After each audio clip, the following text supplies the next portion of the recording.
Hello everyone and welcome to a new video. My name is Marianne Guevara, and to any new subscribers, any new viewers, on this channel I basically talk everything that is book, film, anything that's been interesting me.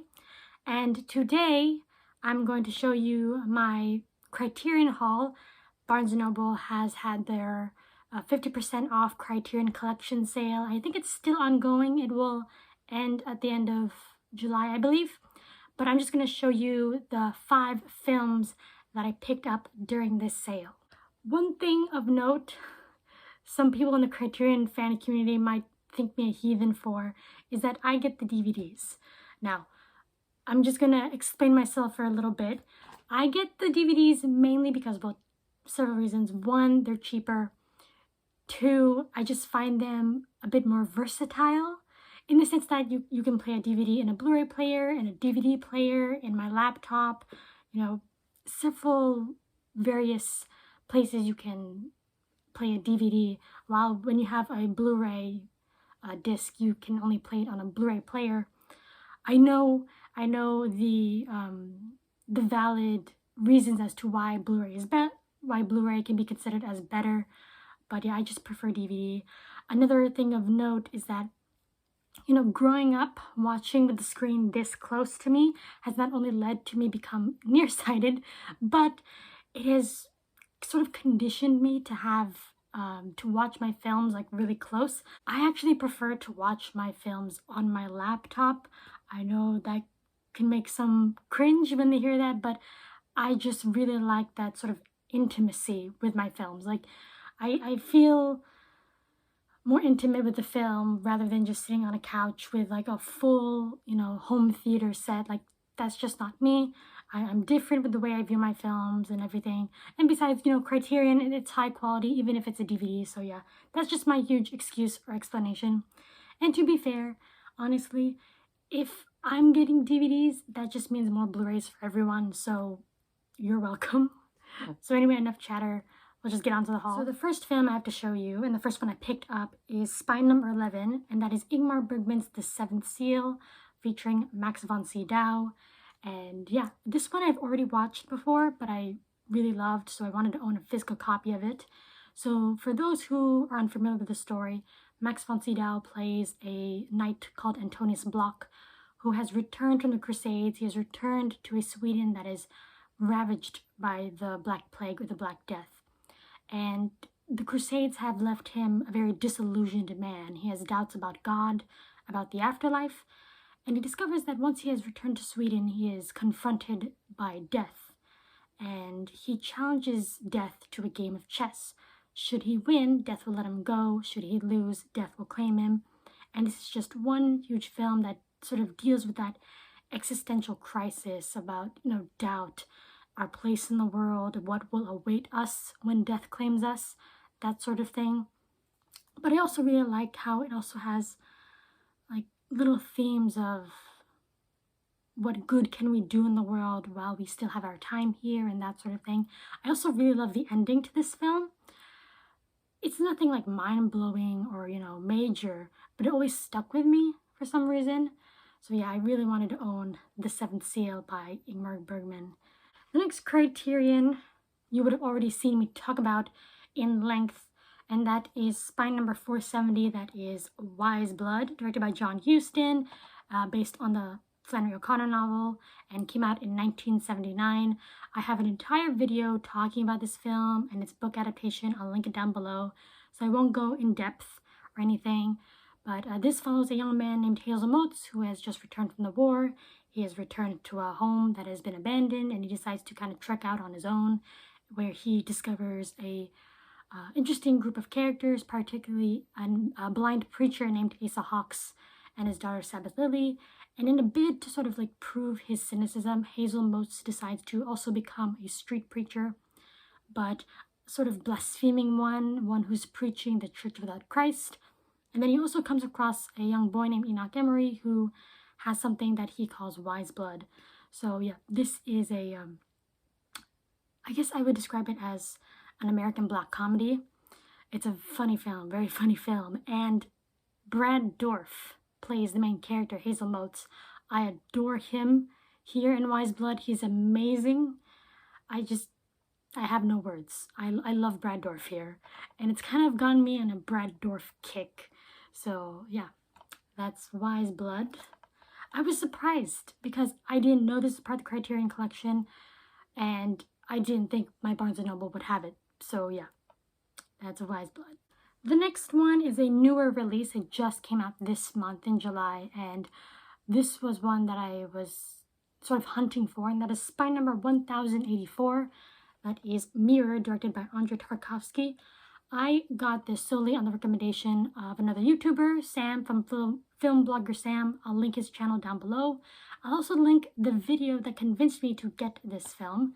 So he had a film where he explained how he felt that 1975 was the best year of cinema, and he described several films like Barry Lyndon by Stanley Kubrick, Nashville by Robert Altman, and he also included Mirror by Andrei Tarkovsky.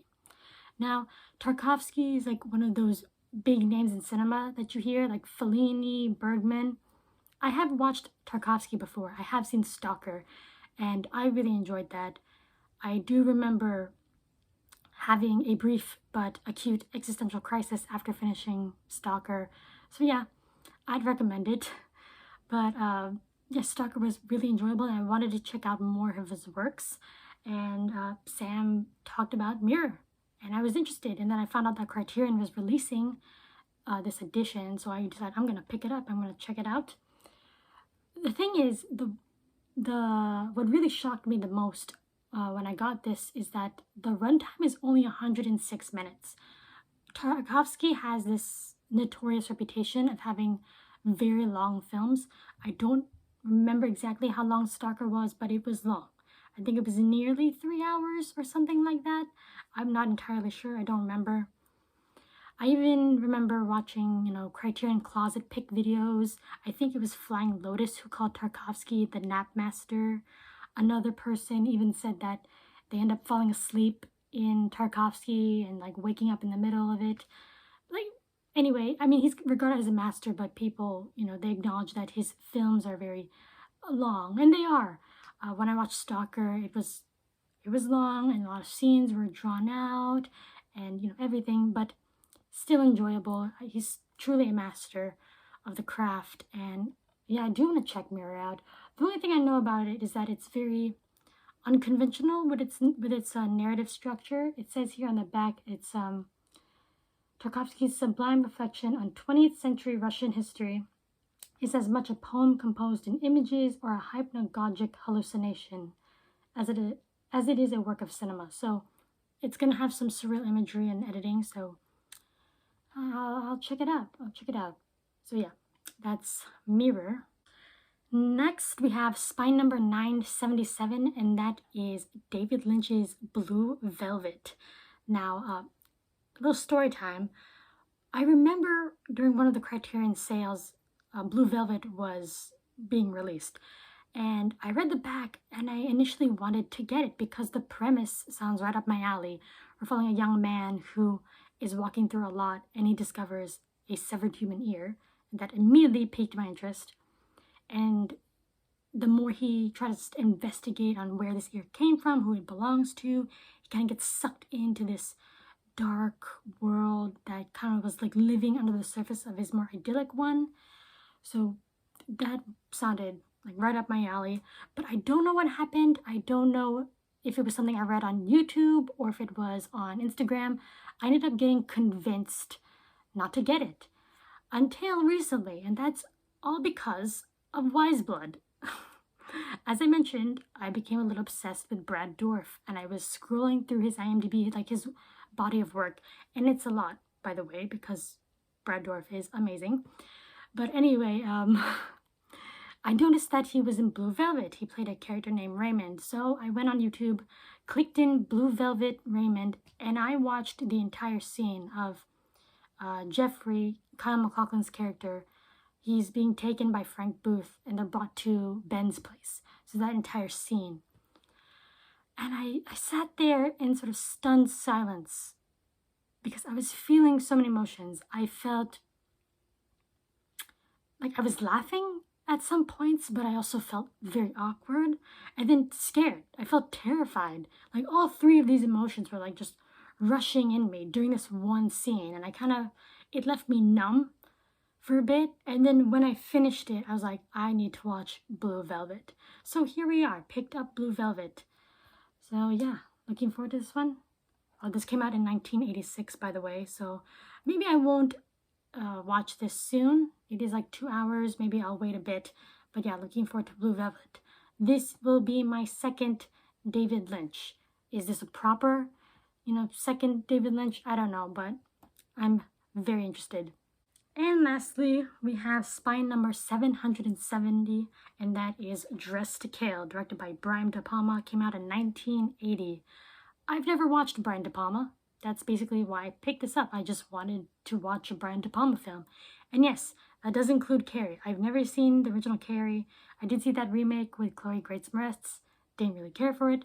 But anyway, I just wanted to watch Brian De Palma. I have seen clips of him and Scorsese on the Dick Cavett show, and I was just interested in watching some of his films. And it was either this one or Sisters. I put a poll on Instagram, and people said, get Dressed to Kill. So I picked this one up. All I know is that you have this woman who is murdered, and then you have her psychiatrist, her teenage son, and then this prostitute who had witnessed the murder kind of try to figure out who done it. And yeah, it says here it's an explicit erotic thriller, and I just want a nice thriller. After I know I'm going to be going through some heavy stuff with Blue Velvet and Mirror, so it'll be nice just to get a nice thriller. So yeah, those were all 5 films I picked up during the Barnes & Noble 50% off Criterion sale. Let me know down below what, were your picks during the sale, or, what do you think of these films I picked out? Did you watch them? How did you feel about them? Let me know down below, and I'll see you guys next time in the next video. Bye!